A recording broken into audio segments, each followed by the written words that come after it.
திருநீரில் மறந்திருக்கு தெரியுமா? அதை தினம் அணிந்தால் புகழிருக்கு புரியுமா?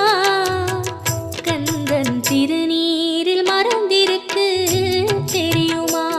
அதை தினம் அணிந்தால் புகழிருக்கு புரியுமா? கந்தன் திருநீரில் மறந்திருக்கு தெரியுமா?